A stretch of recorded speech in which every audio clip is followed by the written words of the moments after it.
시장 골목 새벽 5시에 불이 켜졌습니다. 70대 할머니가 구부정한 허리로 무거운 채소 상자를 나르며 가게 문을 열었습니다. 20년째 이 자리를 지켜온 할머니는 매일같이 새벽을 맞이했습니다. 옆 가게 상인들은 할머니를 볼 때마다 걱정했습니다. 할머니의 채소 가격은 시장에서 가장 쌌습니다. 옆 가게 무가 3,000원일 때 할머니는 1,000원에 팔았습니다.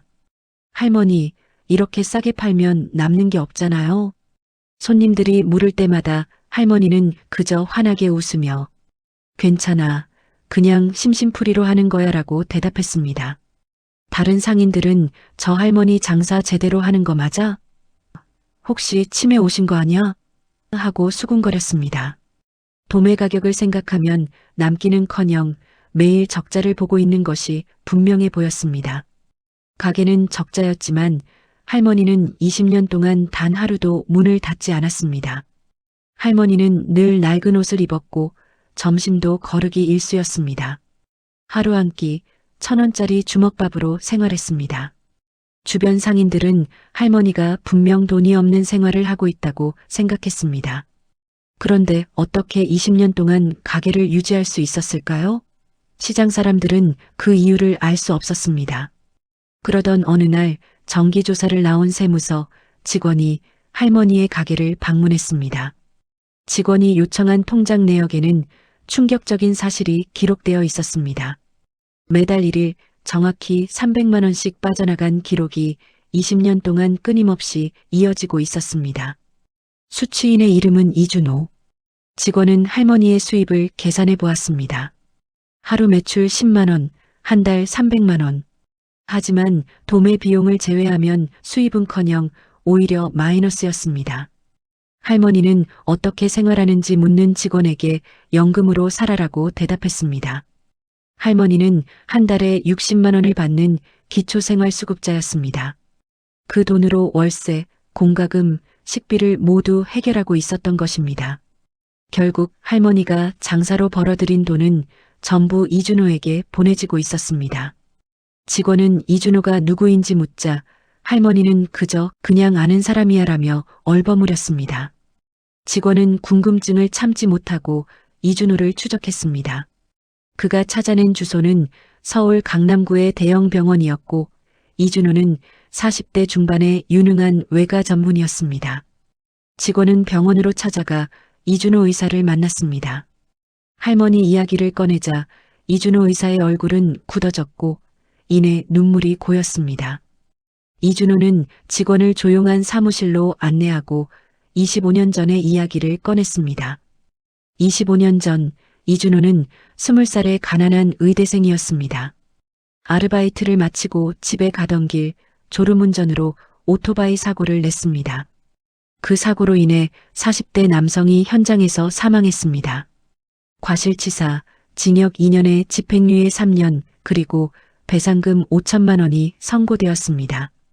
가난했던 그의 집안은 5천만 원을 마련할 길이 없었고 그는 감옥에 가야 할 절망적인 상황이었습니다. 꿈꾸던 의사의 길도 끝날 위기에 놓였습니다.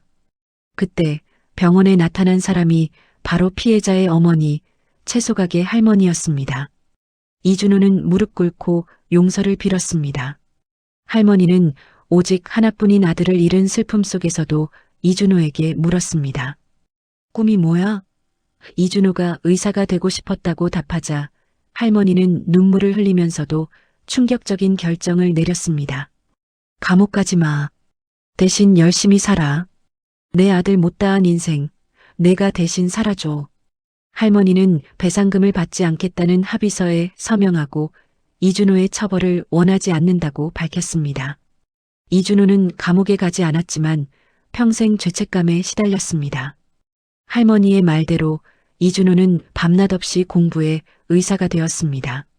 첫 월급 300만 원을 받은 날 그는 할머니에게 전액을 송금했습니다. 할머니는 보내지 말라고 했지만 이준호는 제 마음입니다라며 매달 300만 원씩 25년간 꾸준히 돈을 보냈습니다. 총 9억 원에 달하는 금액이었습니다. 직원은 할머니에게 왜 그 돈을 쓰지 않고 적자 장사를 계속했는지 물었습니다. 할머니의 대답은 가슴을 울렸습니다. 내 아들 목숨값 같아서. 할머니는 이준호가 보낸 돈을 단 한 푼도 쓰고 싶지 않았습니다.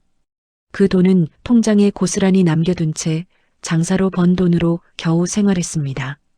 그리고 장사를 하면서 가난한 사람들에게 싸게 채소를 팔아주는 것. 그것이 할머니가 아들 대신 세상에 베푸는 선행이었습니다. 이준호는 25년간 할머니에게 돈만 보냈을 뿐 한 번도 만나러 가지 못했습니다. 죄책감 때문에 얼굴을 볼 수 없었기 때문입니다. 하지만 세무서 직원의 권유로 이준호는 용기를 내어 시장을 찾았습니다. 25년 만에 재회였습니다. 채소 가게 앞에서 배추를 다듬고 있는 할머니를 본 이준호는 목소리가 떨렸습니다. 할머니. 할머니가 고개를 들었고 이준호를 알아보았습니다. 할머니는 천천히 일어나 이준호에게 다가왔습니다. 준호야, 많이 컸구나. 이준호는 무릎을 꿇고 울면서 25년간 하지 못했던 속죄의 말을 쏟아냈습니다. 할머니는 이준호를 일으켜 세우고 안아주었습니다. 그만해. 너 덕분에 내 아들이 살았어. 의사 되어서 사람들 살리잖아. 그걸로 됐어. 할머니는 이준호를 마치 친아들처럼 안아주었고 이준호는 할머니의 품에서 25년간 참았던 눈물을 터뜨렸습니다. 그 후 1년 이준호는 매주 시장에 와 할머니를 도왔습니다. 두 사람은 모자처럼 지냈습니다. 하지만 할머니는 결국 말기암으로 쓰러졌습니다.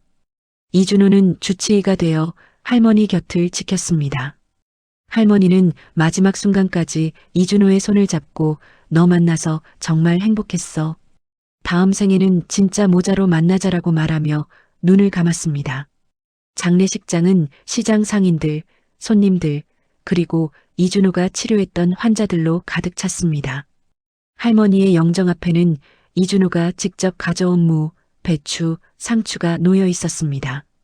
이준호는 할머니 영정 앞에서 절하며 말했습니다. 할머니, 제 인생 살게 해주셔서 감사합니다. 여러분의 생각은 어떠신가요? 진정한 용서란 무엇일까요? 당신이라면 할머니처럼 용서할 수 있었을까요? 댓글로 여러분의 이야기를 나눠주세요.